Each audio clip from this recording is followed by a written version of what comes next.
বিছানার চাদর গায়ে পেঁচিয়ে গুটিসুটি মেরে বসে আছে এক কিশোরী। চাদরের বিভিন্ন জায়গায় ছোপ ছোপ রক্তের দাগ, চোখ মুখে ভয়ের ছাপ স্পষ্ট। অন্ধকার রাত, টিমটিম করে জ্বলছে মোমবাতিগুলো। পাশেই ছড়িয়ে ছিটিয়ে আছে বিভিন্ন সুগন্ধি ফুল। বারান্দায় ইজি চেয়ারে বসে একের পর এক সিগারেট পোড়াচ্ছে জিয়ান রেজা চৌধুরী। সদ্য পাইলটে জয়েন করেছে। বয়স 28-এর কোঠায় হলেও দেখতে 25 বছরের যুবক। লম্বা চওড়া শরীর, উজ্জ্বল বর্ণের গায়ের রং, ধূসর রাঙা চোখ। কিছু সময় পর উঠে এসে কিশোরীর সামনে বসলো। সিগারেটে শেষ টান দিয়ে ধোয়া নয়নার চোখে মুখে ছাড়লো। মোবাইলের টর্চ অন করে বলে বিয়ে হলে স্বামীর আদর সহ্য করতে হয়। তা কি জানো না? নয়না চুপ করে আছে। শরীরে অসহ্য ব্যথা, চোখ থেকে টুপটুপ করে অশ্রু ঝরছে। জিয়ান বলল, বয়স কত তোমার? নাম কি? নয়না তবুও চুপ করে আছে, চোখ থেকে অঝর ধারায় অশ্রু ঝরছে। জিয়ান রেগে বলে, বোবা নাকি তুমি? যেটা জিজ্ঞেস করলাম উত্তর দাও। নয়না তবুও মুখ থেকে কথা বের করলো না। জিয়ান নয়নার বাহু ধরে বলল, নাম জিজ্ঞেস করেছি তো, উত্তর দাও। নয়না কাঁপা কাঁপা কণ্ঠে বলল, সুনয়না। জিয়ান বলল, তোমার বোন কোথায়?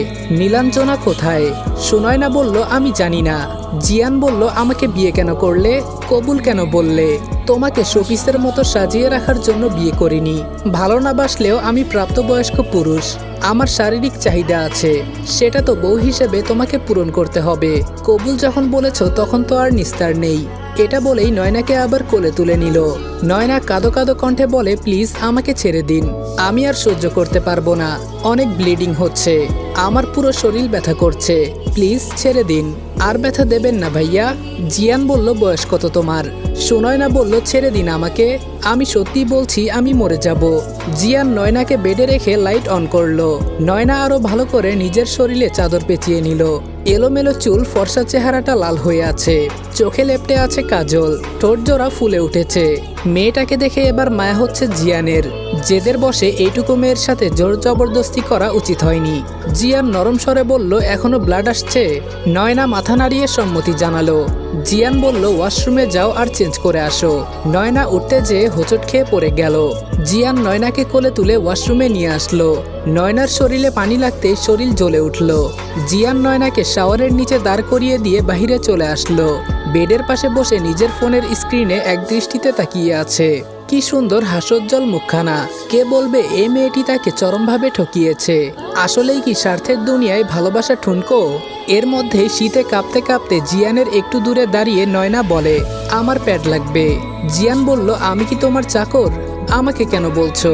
নয়না জিয়ানের ভয়ে আরো 2 কদম পিছিয়ে যায়, যার ফলে নয়নার কাঁধ থেকে চাদরটা সরে যায়। ফর্সা কাঁধে তিলটা জলজল করছে। জিয়ান চোখ রাঙিয়ে বলে, তুমি কি ড্রেসও পরতে পারো না? এখন সেটাও আমাকে পরিয়ে দিতে হবে? নয়না চাদর শক্ত করে ধরে বলে, আমার ড্রেসও তো বাসায়। জিয়ান বলল, তাহলে তুমি এখানে কেন এসেছো?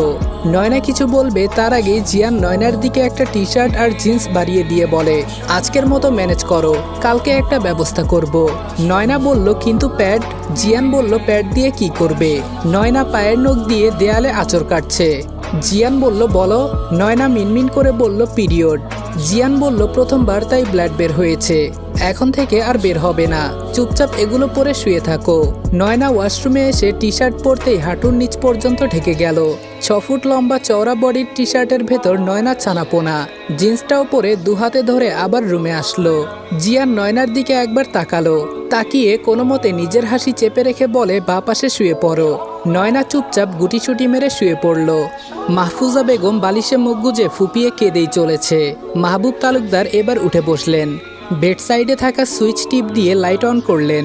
ধমকের সুরে বললেন, সেই কখন থেকে মরা কান্না করছো? তা মরেছেটা কে? মাহফুজা বেগম বললেন, এই বাচ্চা মেয়েটাকে চোখের সামনে থেকে নিয়ে গেল, আর তুমি বলছো কে মরেছে? মাহবুব তালুকদার বললেন, মাহফুজা, কতবার বলেছি, মেয়েদের জন্মই হয় পরের ঘরের জন্য, আজকে না হয় কালকে পাঠাতেই হতো।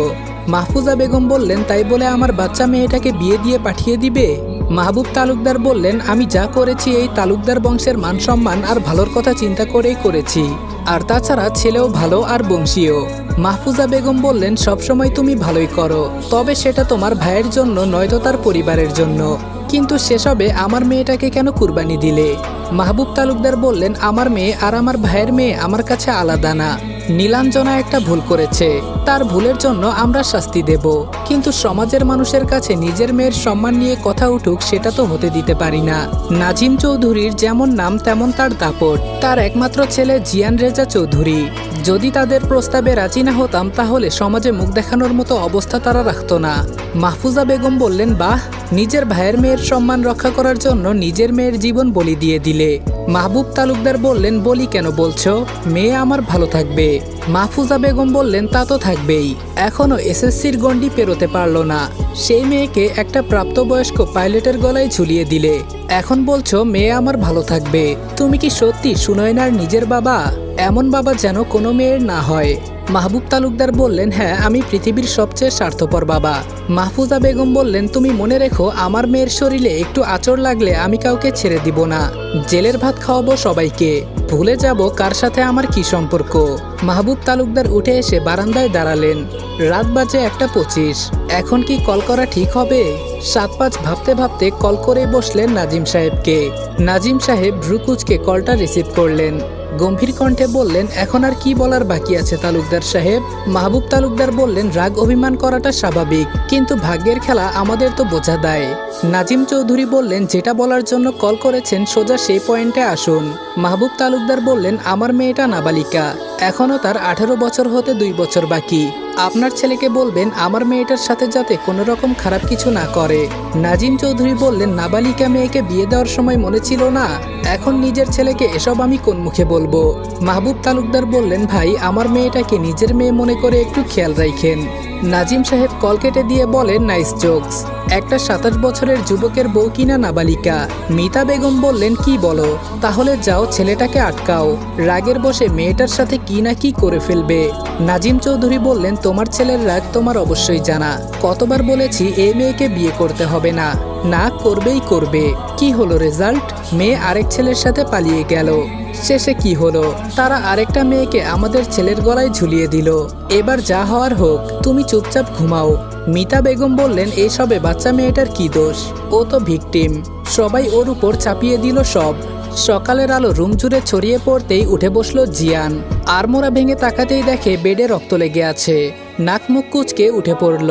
ইচ্ছে করছে মেয়েটাকে তেলাপোকার মতো ছুঁড়ে মারতে। নিজের রাগ সংযত করে ডাকতে লাগলো, এই মেয়ে উঠো। কি হলো, উঠছো না কেন? নয়না বলল, আম্মু, আমার পিরিয়ড চলছে, একটু ঘুমাতে দাও তো, ডিস্টার্ব করো না। জিয়ান আর ডাকলো না নয়নাকে। ফ্রেশ হয়ে নিচে চলে আসলো। বাসার কারোর সাথে কোনো কথা না বলে বের হয়ে গেল বাহিরে। ফার্মেসিতে এসে চুপচাপ কতক্ষণ দাঁড়িয়ে রইল। বারবার ঘুরে ঘুরে প্যাডের দিকে তাকাচ্ছে, কিন্তু দোকান তো ফাঁকা হচ্ছে না। ধুর, আজকে কি মান সম্মান এভাবেই চলে যাবে? দোকানদার হঠাৎ করে বলল, আপনার কিছু লাগবে? জিয়ান বলল, জি, 1 প্যাকেট প্যাড দিন, সবচেয়ে ভালোটা। লোকটা প্যাড প্যাক করে দিতে দিতে বলে, স্যার, নতুন বিয়ে করেছেন বুঝি, তাই নতুন নতুন লজ্জা পাচ্ছেন? আরে স্যার, এসব তো কমন ব্যাপার, এত লজ্জা পাওয়ার কিছু নেই। এর সাথে চকলেট, আইসক্রিম, ফুল কিনে নিয়ে যাবেন, দেখবেন ভাবি আসমানের চাঁদ পাওয়ার মতো খুশি হয়ে যাবে। জিয়ান বলল, আপনাকে কত টাকা দিব? দোকানদার বলল, 120 টাকা। টাকা দিয়ে জিয়ান দ্রুত বের হয়ে আসলো। ইচ্ছে করছিল লোকটার নাক ফাটিয়ে দিতে। বাসায় এসে ঢুকতেই মিতা বেগম বলেন, মেয়েটার সাথে ভালো আচরণ করিস, মেয়েটার বয়স কম। জিয়ান বলল, বয়স কম তাহলে বিয়ে দিল কেন? বাসায় সাজিয়ে রেখে দিত। যে মেয়েকে বিয়ে দিয়েছে সে মেয়েকে নিয়ে নাটক আমি সহ্য করব না। মিতা বেগম বললেন, বিয়ে যেহেতু হয়েছে বউ তোমারই থাকবে, কেউ নিয়ে যাবে না, কয়েকটা দিন সময় দাও। বুঝতেই পারছো আমি কি বলতে চাইছি? জিয়ান বলল, আমি বুঝতে পেরেছি, তবে দুঃখিত, তোমাদের প্রাপ্তবয়স্ক ছেলে তার বউয়ের সাথে ফুলসজ্জা সেরে ফেলেছে। কথা শেষ করার আগেই জিয়ানের গালে ঠাস করে একটা চড় পড়ল। জিয়ান রক্তচক্ষু নিয়ে সামনে তাকিয়ে দেখে নাজিম সাহেব। নাজিম সাহেব বললেন, তুমি কি মানুষ আছো? মানুষের তো বোধ বুদ্ধি থাকে, নিজেকে মানুষ মনে করলে সুনয়নার সাথে মানুষের মতো বিহেভিয়ার করবে। কবুল বলে বাসায় যখন নিয়ে এসেছো, সারা জীবনের জন্য সে তোমার অর্ধাঙ্গিনী, নিজের অর্ধেক অংশ ও তোমার, তাই সেভাবেই ট্রিট করবে। বাবা মায়ের সামনে কথা বলার ম্যানার্সটুকুও হারিয়ে ফেলেছো। তোমাকে পড়ালেখা করাতে পাঠিয়েছিলাম প্রেম করতে না, করেছো শুধু প্রেম। 1000 বার মানা করেছি এই মেয়ের সাথে তোমার যায় না, তবুও তোমার জেদের কারণে আমরা নত হয়েছি। কি লাভ হলো? সেই তো তোমার সাধের প্রেমিকা তোমাকে ছেড়ে পালিয়ে গেল। বললাম ফিরে আসো, কিন্তু না, তোমার তো বউ লাগবেই। বউ ছাড়া তুমি ফিরবে না। তো বউ যখন নিয়েই এসেছো তার যত্ন করো। আর হ্যাঁ, এরপর কথা বলার সময় সামনের মানুষটা কে সেটা দেখে ভদ্রতা বজায় রেখে উত্তর দিবে। জিয়ান রাগে টকবক করতে করতে দোতলায় আসলো। দোতলার সিঁড়ির কাছে থাকা ফ্লাওয়ার বক্সটা পা দিয়ে ফেলে ভেঙে ফেললো। ইচ্ছে করছে সুনয়নাকে শেষ করে ফেলতে। রুমে এসে দেখে নয়না ব্লাউজের ফিতা বাঁধার চেষ্টা করছে। চোখটা ফিরিয়ে নিল, কিন্তু বেহায়া নজর আবার সেদিকে পড়ল। ভেজা চুল থেকে টপ টপ করে পানি ঝরছে। পিঠের বেশ খানিকটা জায়গা উন্মুক্ত, সেখানে বিন্দু বিন্দু পানি জমে আছে। ফর্সা ঘাড়ের উপরে জোড়া তিল দুটো যেন জিয়ানকে চুম্বকের মতো টানছে। কয়েক কদম এগিয়ে গিয়ে থমকে দাঁড়ালো জিয়ান। জোরে নিঃশ্বাস নিয়ে কর্কশ কণ্ঠে বলে ওঠে, শরীর দেখিয়ে জিয়ান রেজা চৌধুরীকে ঘায়েল করা সহজ না। তা বয়স কম হলেও পুরুষকে কিভাবে আকৃষ্ট করতে হয় সেটা ভালোই শিখেছ। হঠাৎ পুরুষালী কণ্ঠ শুনে চমকে যায় নয়না। কোনো মতে শাড়ি দিয়ে নিজেকে পেঁচিয়ে নিয়ে বলে, আপনার মধ্যে কি সাধারণ ম্যানার্সটুকুও নেই? রুমে ঢোকার আগে নক করে ঢুকতে হয়। এইটুকু বলেই ঢোক গিলল নয়না। যদিও চঞ্চল নয়না কাউকে ছেড়ে দেওয়ার পাত্রী না, কিন্তু এই লোককে দেখলেই কেমন ভয় হয়। নিজেকে তখন সিংহের গুহায় অসহায় বেড়াল মনে হয়। জিয়ান বলল, হামারা রুম হামারা মার্জি। নয়না বলল, অসভ্য মানুষের কাছ থেকে সভ্যতা আশা করাও বোকামি।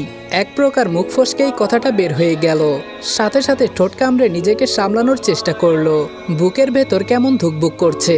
নয়না শাড়ি দু হাতে ধরে কোনো মতে হেঁটে ওয়াশরুমের দিকে যাচ্ছে। মনে হচ্ছে আর কিছুক্ষণ এখানে থাকলেই বিপদ, কখন যেন আক্রমণ করে বসে।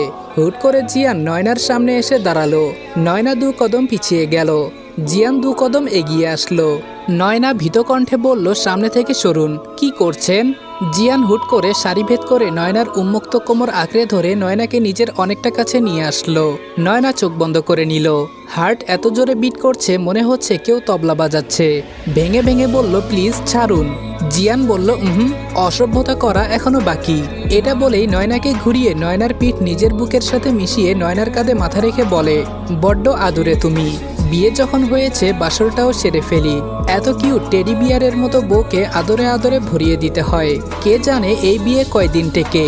নয়নার বন্ধ চোখের কার্নিশ বেয়ে অশ্রু গড়িয়ে পড়ছে। হুট করে জিয়ান নয়নাকে ছেড়ে দিয়ে বলে, তোর মতো মেয়ের দিকে জিয়ান চৌধুরী নজর তো দূরে ফিরেও তাকায় না। এটা বলেই ধাক্কা দিয়ে বেডে ফেলে দিয়ে বলে, আগামীকাল রিসেপশনের পরে তোমার ছায়া যেন এই বাড়িতে না পড়ে। হঠাৎ করে এমন হয় শাড়ি পুরোটা এলোমেলো হয়ে গেল। জিয়ান এক পলক তাকিয়ে চোখ সরিয়ে নিয়ে বলল, টেবিলের উপর প্যাড রাখা, আমি বের হচ্ছি, তাড়াতাড়ি শাড়ি ঠিক করো। জিয়ান রুম থেকে বের হতেই নয়না শাড়ি পেঁচাতে লাগলো। না, কোনোভাবে আগামাথা মেলাতে পারছে না। ধুর, এসব শাড়ি ফাড়ি আমাকে দিয়ে পরা হবে না। কিন্তু আমি পরবো কি? কোনো ড্রেসও তো আনা হয়নি। গালে হাত দিয়ে কতক্ষণ ভাবলো, তারপর নিজের বুদ্ধি কাজে লাগিয়ে পরার মতো ড্রেস বানিয়ে নিল। প্যাড হাতে নিয়ে বেশ অবাক হলো। প্যাডের সাথে একটা ব্যাগে কিটক্যাট আর ডেইরি মিল্ক, চকলেট দেখে বেশ অবাক হলো নয়না। মনে মনে বলে, লোকটা কি এই আধবুড়ো বয়সে চকলেট খায়? এমন রসকসহীন মানুষ চকলেট কি করে খেতে পারে? চকলেট খাবে সুইট কিউট মিষ্টি হৃদয়ের মানুষ। ওয়াশরুম থেকে বের হয়ে বেডে বসে চকলেট খাওয়া শুরু করলো। জিয়ান চলে যেতেই মিতা বেগম বললেন, এত বড় ছেলের গায়ে কেউ হাত তোলে? নাজিম সাহেব বললেন, একদম চুপ থাকো। এসব কিছুর জন্য একমাত্র দায়ী তুমি। ছেলের দোষ সারাক্ষণ আঁচলের তলায় লুকিয়ে রেখে রেখে বিগড়ে দিয়েছ ছেলেটাকে। বয়স? বাবা মায়ের সামনে বয়স আবার কি? অন্যায় দেখলেই কানের নিচে ঠাটিয়ে লাগিয়ে দিলে আজকে এই পরিস্থিতির সম্মুখীন হতে হতো না। আর হ্যাঁ, ওই বাড়িতে কল করে বলে দাও কালকে এখানে রিসেপশন। সো এখানে এসে যেন কালকে কোনো নাটক ক্রিয়েট না করে। এখানকার কেউ তো জানে না এক মেয়ে পালিয়ে গিয়েছে বলে আরেক মেয়েকে ঘাড়ে চাপিয়ে দিয়েছি। চৌধুরী পরিবার হাতছাড়া তো করা যায় না। ডার্টি গেম খেলেছে ওরা। মিতা বেগম বললেন, দোষ তো তোমার ছেলেরও আছে। নাজিম সাহেব বললেন, সেটাও তোমার ফল্ট।